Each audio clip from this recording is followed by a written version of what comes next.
के, ठीक है। आपको यहाँ पर के की वैल्यू निकालनी है कब, जब the roots of the equation, कौन सी equation, 5x square minus 7x plus 7 plus k minus 2 satisfy the relation 2 alpha plus 5 beta equal to 1, ठीक है। अब एक बात जरा बिल्कुल खामोशी से सुन लो, हमने ये बात करी है कि जब भी आपके पास अल्फा और बीटा नजर आ जाए तो आपने खामोशी के साथ सम ऑफ रूट और प्रोडक्ट ऑफ रूट की वैल्यू निकालनी है पहली रूट में, सही है भाई। तो इससे क्या होगा, जो भी आपके पास वैल्यूज आपके पास आएंगी उनको हम अल्फा और बीटा के अगेंस्ट में लिख सकेंगे एट द एंड, ठीक है। तो सबसे पहला काम आपने क्या करना है, सम ऑफ रूट और प्रोडक्ट ऑफ रूट निकाल लेना है। हम यहाँ पर करते हैं,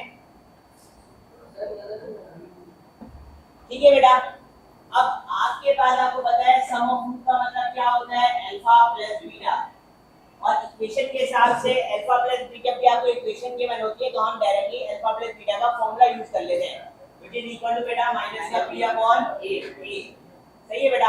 अब इक्वेशन के हिसाब से b की वैल्यू आपके पास क्या है बेटा, b की वैल्यू क्या है बेटा 5x स्क्वायर माइनस 7 है। मैंने कल बात की थी b हर वो चीज है जो x के साथ लिखी हुई है, x के अलावा, ठीक है बेटा। हमने क्या बात करी है, जब भी आपके पास इक्वेशन गिवन हो और साथ में अल्फा और बीटा का जिक्र थोड़ा सा भी आ जाए तो आपने हमेशा क्या करना है, सम ऑफ रूट और प्रोडक्ट ऑफ रूट की वैल्यू निकालनी है पहले फुर्सत में। तो वही काम हम यहाँ पर भी करने जा रहे हैं। First will find SOR and POR। जब भी आपके पास इक्वेशन गिवन होती है तो हम सम ऑफ रूट और प्रोडक्ट रूट का फॉर्मूला लगाते हैं। सम ऑफ रूट का फॉर्मूला होता है माइनस b अपॉन a, जिसमें ये b का मतलब क्या है, हर वो चीज जो x के साथ लिखी हुई है, x के अलावा। यहाँ पर x के साथ क्या लिखा हुआ है, 7 और माइनस साइन, मतलब -7 आपके b की वैल्यू है। और a क्या होता है, हर वो चीज जो x स्क्वायर के साथ लिखी हुई है, x स्क्वायर के अलावा।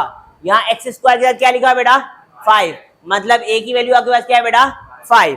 तो आपने यहाँ पर क्या करना है, माइनस b की वैल्यू वहां से क्या आ रही है, माइनस का 7 डिवाइड बाई a की वैल्यू क्या है 5, माइनस माइनस, तो ये आपके पास बन जाएगा 7 अपॉन 5।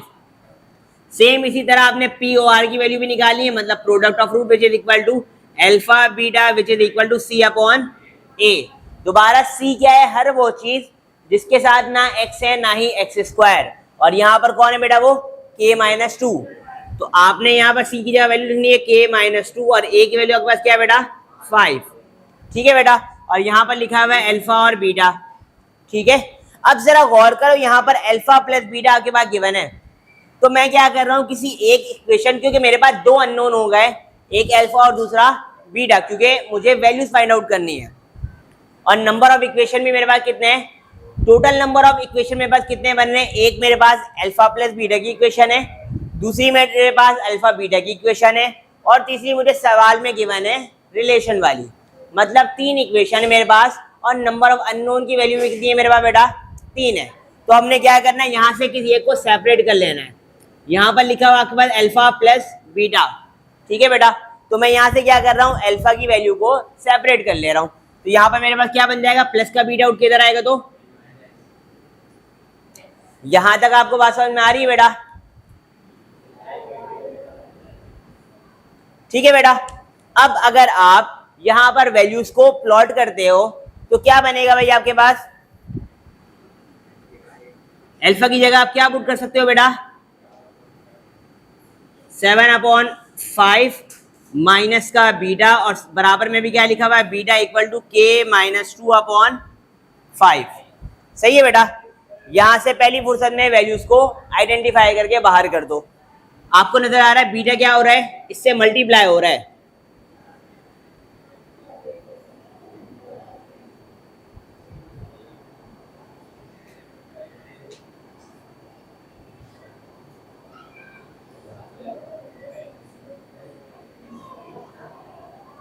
सवाल सही लिखा है हमने।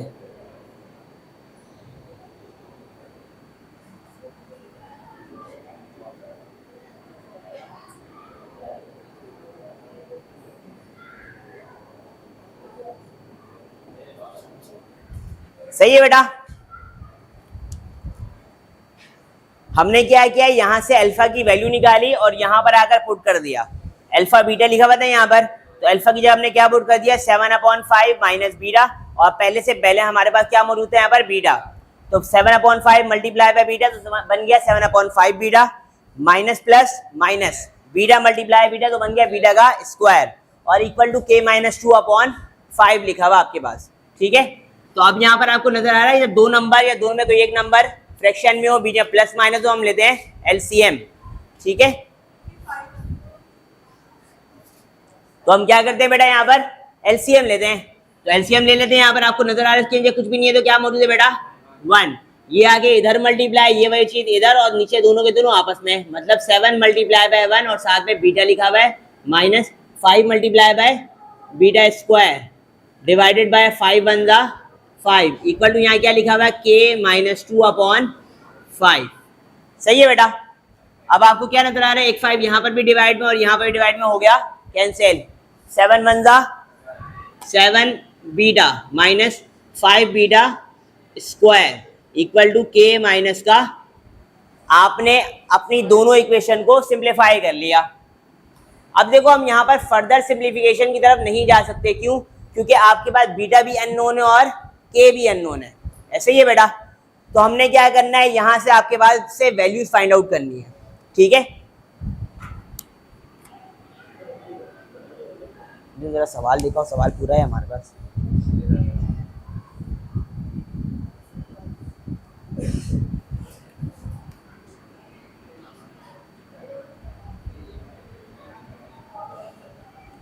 सही है बेटा। अब आपके पास एक इक्वेशन क्या मौजूद है यहाँ पर, 2 अल्फा प्लस का 5 बीटा, और यहाँ पर भी आपके पास अल्फा की एक वैल्यू मौजूद है। सबसे बड़ा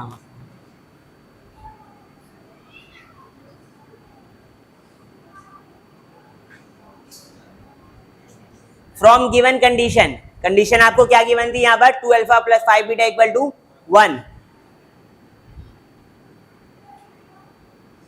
ठीक है बेटा, और यहाँ पर आपके पास अल्फा की एक वैल्यू गिवन है इन टर्म्स ऑफ बीटा।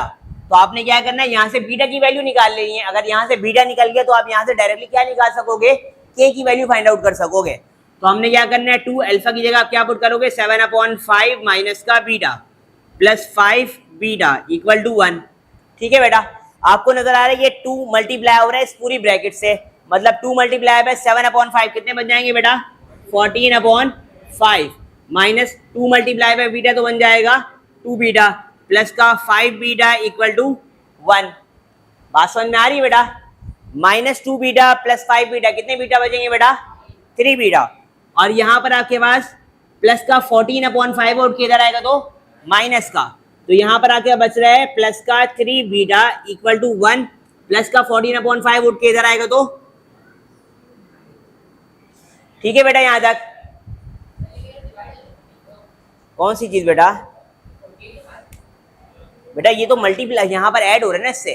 ठीक है, अब उसके बाद आपको दोबारा वही बात कि जब दो नंबर या दोनों में से कोई एक नंबर फ्रैक्शन में हो, बीच में प्लस माइनस हो, तो हम क्या करते हैं बेटा, एलसीएम लेते हैं। तो यहाँ पर दोबारा आपने क्या लेना है बेटा, एलसीएम लेना है।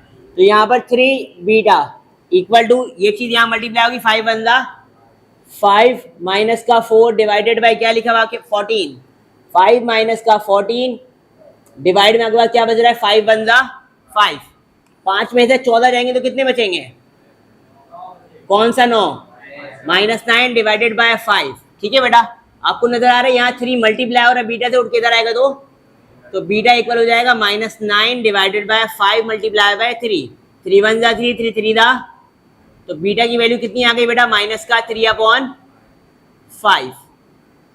यहां तक बात समझ में आ रही है। अब आपने एक इक्वेशन बनाई हुई है जहां पर आपको एट दी एंड मालूम क्या करना है बेटा, के की वैल्यू मालूम करनी है आपने। तो सिंपली आपने क्या करना है, इक्वेशन नंबर 3 में जाकर बीटा को पुट कर देना है, put beta equal to 3 minus 3/5 in कौन सी इक्वेशन थी बेटा, इक्वेशन नंबर 3। यहां पर क्या लिखा हुआ है, 7 मल्टीप्लाई बाय माइनस का 3/5, वहां बीटा लिखा हुआ तो बीटा की जगह बीटा की वैल्यू लिख दी मैंने। उसके बाद माइनस का 5 बीटा की जगह माइनस का 3/5, साथ में क्या आ गया यहाँ पर स्क्वायर, और इक्वल टू क्या लिखा हुआ है, के माइनस का, आपको वैल्यू के की निकालनी है भाई, के से ये माइनस हो रहा है 2 उठ के इधर आएगा तो प्लस, प्लस माइनस 7 3 जा 21/5। ठीक है बेटा, माइनस आपको पता है इवन पावर की वजह से नेगेटिव बेस क्या हो जाएगा, तो यहाँ पहले से मौजूद है 5 और ये बन जाएगा 9/25, क्योंकि 3 का स्क्वायर क्या होता है 9 और 5 का स्क्वायर क्या होता है बेटा, और इक्वल टू यहाँ पर -2 का आउट किधर आएगा तो प्लस का 2 इक्वल टू के। ठीक है बेटा, अब आपको नजर आ रहा है 5 1 जा 5 5 5 जा, तो यहाँ क्या बच गया माइनस का 21/5 माइनस का 9/5 और यहाँ पर प्लस का 2 इक्वल टू क्या बचा बेटा, सही है बेटा, आपको नजर आ रहा है यहाँ पर। अब आपको नजर आ रहा है कि इसके नीचे भी डिवाइड में क्या मौजूद है बेटा, इसके नीचे भी क्या है डिवाइड में, लेकिन इस बेचारे के बाद नहीं है। और आपको पता है जब भी फ्रैक्शन होते हैं तो हम ऐड सब्ट्रैक्ट के लिए किसका सहारा लेते हैं बेटा, एलसीएम का। तो इसका एलसीएम अगर मैं डिवाइड में 5 कहीं से लेकर आ जाऊं तो एलसीएम तो परफॉर्म होगा ही नहीं, तो मैं एलसीएम बाय बैलेंसिंग कर रहा हूं, मतलब यहाँ 5 से मल्टीप्लाई भी कर रहा हूँ साथ में डिवाइड भी करवा रहा हूँ, ताकि नीचे भी 5 आ जाए और डायरेक्टली सबके सब नंबर आपस में ऐड सब्ट्रैक्ट हो जाए। और इक्वल टू क्या लिखा मैंने, अब देखो सबके नीचे 5 आ गया है, तो मतलब ऊपर वाले नंबर डायरेक्टली आपस में क्या हो जाएंगे, ऐड सब्ट्रैक्ट। मतलब आप यहां लिख सकते हो बेटा k इक्वल टू क्या लिखा गया है, -21 -9 प्लस 2 5 था, तो माइनस का 21 माइनस का 9 प्लस का 10 और होल डिवाइड में सबके नीचे क्या मौजूद है बेटा 5, तो आप सबको एक साथ लिख सकते हैं।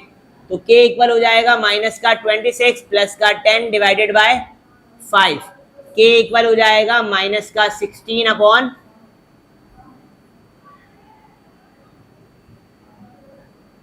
ये रहा आपका आंसर। ठीक है, सिंपली हमने किया क्या यहाँ पर एलसीएम बाय बैलेंसिंग का सहारा लिया है। -21 -9 माइनस का 30 क्या कितने, माइनस का 30 -30 प्लस 10 कितने हो जाएंगे बेटा, माइनस का 20 और 5 1 जा 5 5 4 जा, तो k इक्वल हो जाएगा माइनस का, ये अचानक से पता नहीं क्या हो गया। ठीक है बेटा, एक बार जरा दोबारा से देखो, हमने क्या किया यहाँ पर 7 मल्टीप्लाई बाय -3 बन गया माइनस का 21 माइनस, अब यहाँ देखो हम यहाँ पर डायरेक्टली माइनस माइनस प्लस नहीं पढ़ सकते, क्यों, क्योंकि पहले इसके बाद अपना पावर मौजूद है, तो इस पावर की वजह से इवन पावर की वजह से नेगेटिव बेस क्या हो गया पॉजिटिव, तो 3 का स्क्वायर क्या होता है 9 और 5 का स्क्वायर क्या होता है 5 1 जा 5 5 5 जा, तो यहाँ पर माइनस प्लस माइनस का 9/5 हो गया और यहाँ माइनस का 2 आउट किधर आएगा तो प्लस का 2।